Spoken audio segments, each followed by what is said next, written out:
I welcome you right now. We have one of the best officials in the country right now on our live. And now I can segue Thank you. into my next question because most fans don't see exactly what happens behind the scenes. And you just mentioned pre-fight instructions. Can you give us the protocol and what does pre-fight instructions actually mean? Well, you're just, you're going over expectations and duties of, the fighters' expectations, following the rules, and and things. I mean, we're going over everything from, hey, no standing eight count, no three knockdown rule, things like, hey, no hitting behind the head, no hitting behind the back. Uh, what happens if a mouthpiece comes out? And another thing that I mentioned in pre-fight talks is, in the event of a knockdown, go to the father's neutral corner and stay, keyword, neutral corner, until the referee has finished the count. However, if you do go to the wrong corner, I've got to suspend that count until you go to the neutral corner. A lot of people don't understand that rule, nor that's the technical part of our sport. Uh, the count that I gave Saturday night, that's where that came in. On a knockdown, the responsibility of the opponent is to always go to the farthest neutral corner. And if that doesn't happen, my job is to suspend the count. And it happened twice, where I think I might have stopped at 3 or 4, direct him to the neutral corner. Then when he's there, then I continue to count. That's the technical. That's the technical part of this sport and the rules and what to do in the event of a knockdown. Absolutely. And you know what? We're going to unpack that just a little bit about the count because Haas Boxing asked a question about a different fight regarding the count, and then you segue right into it. But before we unpack that, right? Okay. You were in the fight with Rashidi Ellis and Villa, but then before that, you also officiated the Lamont Peterson fight. Now, Right. you used the words neutral corner. Now, of course, most fans only recognize two colors, right? The True. red color Red and blue. and Red the and blue. blue. Can you explain, as a professional referee, what is a neutral corner? What does that mean? Typically, the neutral corners are identified as the two white. It'll be completely white. I think, if I'm not mistaken, the ring post that they had there, I don't know, maybe it had a lot of white in there. Maybe that's why Villa kept going to the wrong corner. I don't know.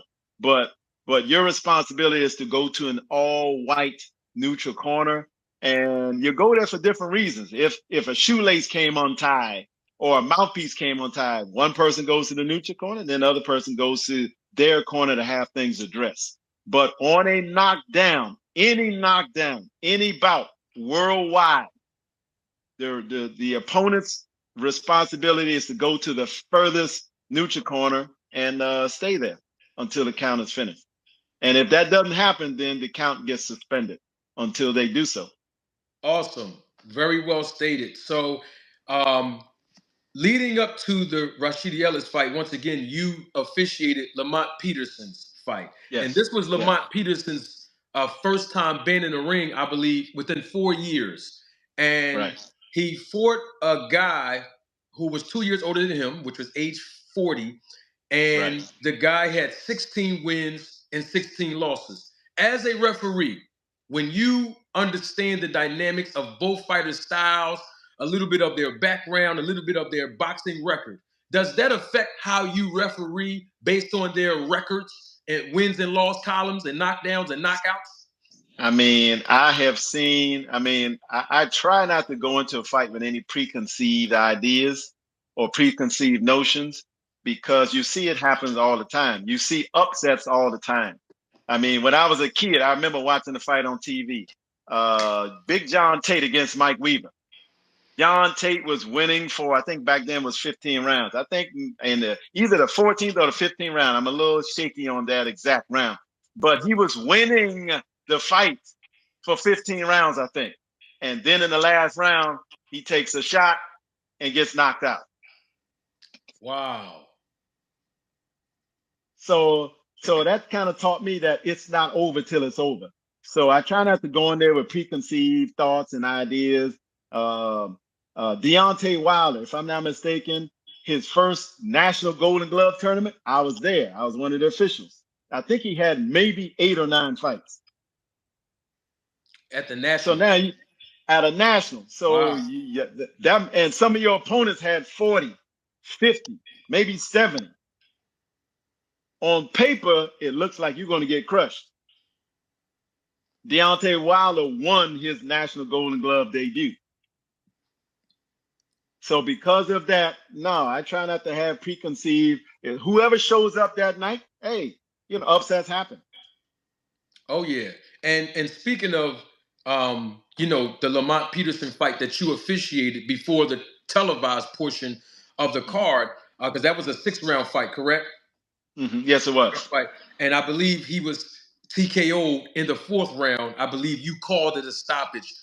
Can you walk Yes, us through his when a referee sees a fighter taking a little bit too much punishment? What are the primary responsibilities of a referee?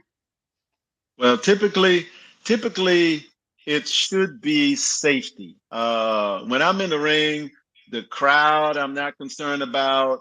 My primary concern is red or blue, taking care of them because fighters eventually they've got families they got to go back to. So yes, their safety is paramount. I know fans, and I'm a fan too. I'm yelling. I want this, I want that, I want to see them. But at the end of the day, they've got family to go home to, and it's my job to sometimes be the bad guy. Okay, I'll be the one to wave it off.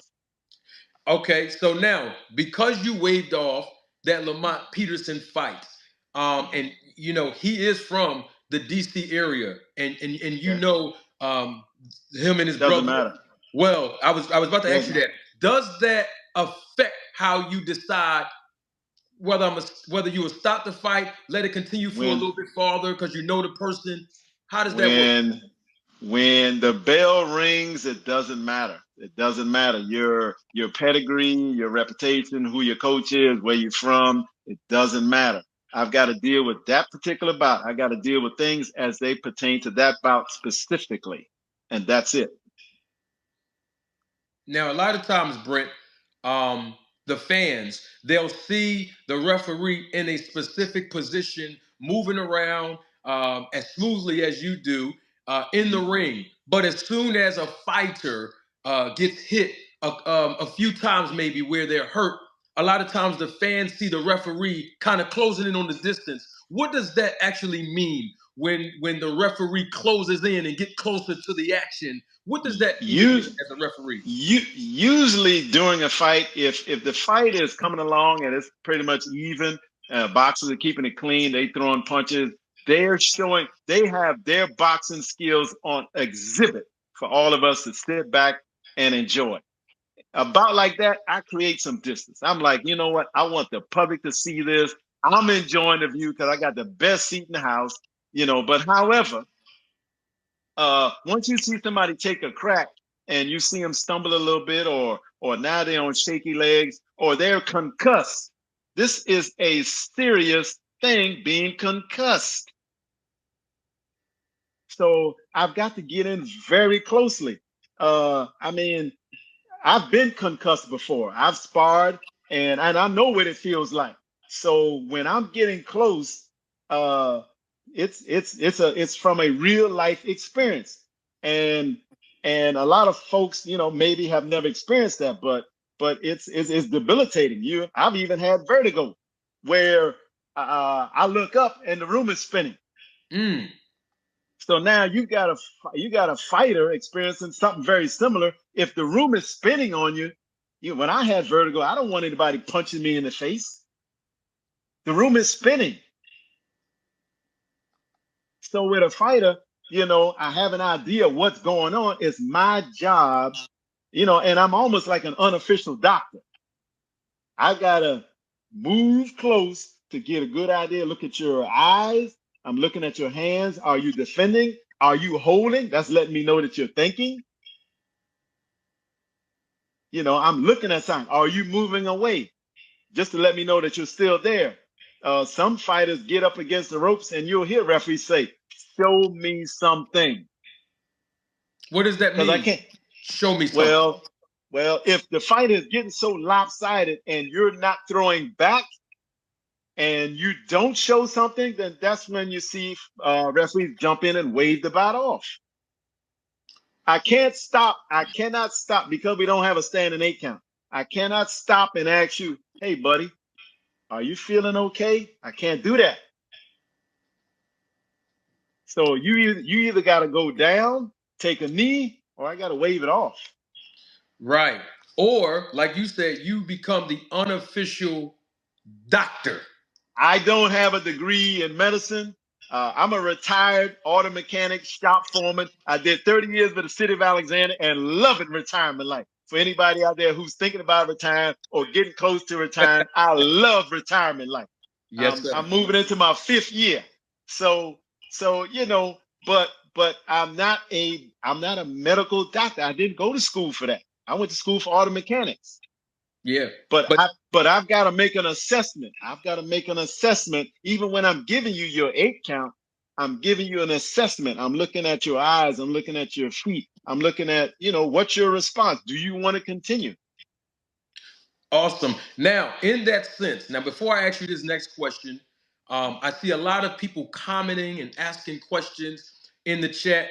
Let me encourage you, if you want to ask this great referee a question, you may do so. I will acknowledge your question, but I also equally encourage you to contribute to the channel in the live chat, even if you donate just $1.99. We do not discriminate here on Manager Marty's channel because the channel will benefit from your contribution, and I appreciate and thank you for it. So if you are comfortable and you really enjoy what you're hearing, please click on that like button so that this content can reverberate, because this channel is all about entertainment, but the primary objective of this channel, as you already know, is about education on the sport of boxing. Now, with that being said, since we're talking about education and you called yourself an unofficial doctor at times, there is an official ringside physician.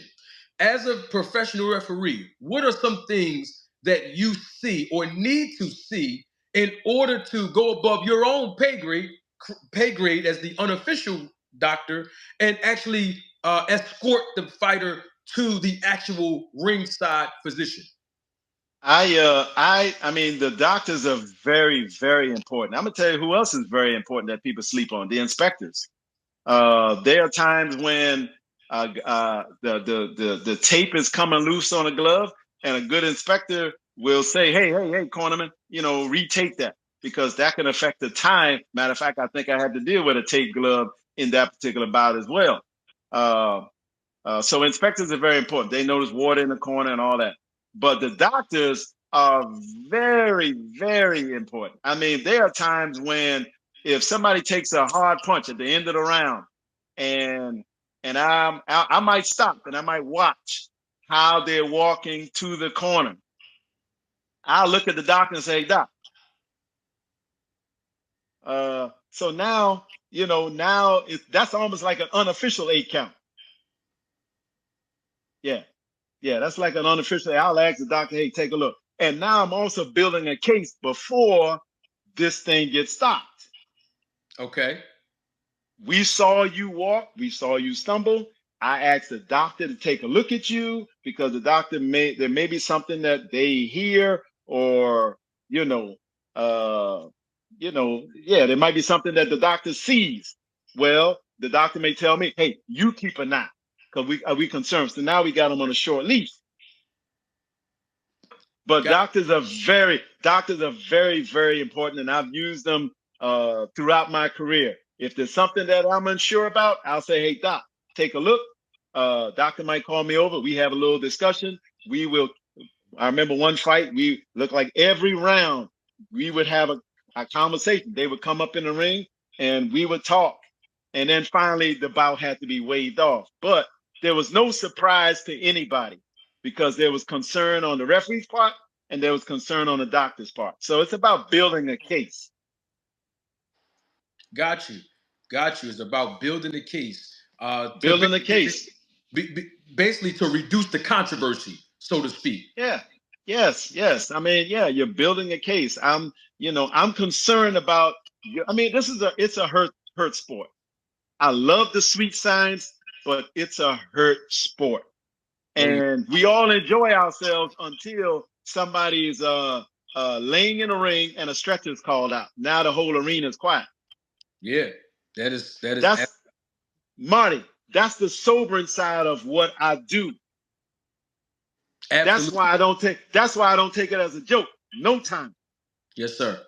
That's why when I get done with this interview, I'm on my way down to the gym to work some sparring sessions, because I've got to bring my A game every single time. That athlete's dependent on me. Yes, sir.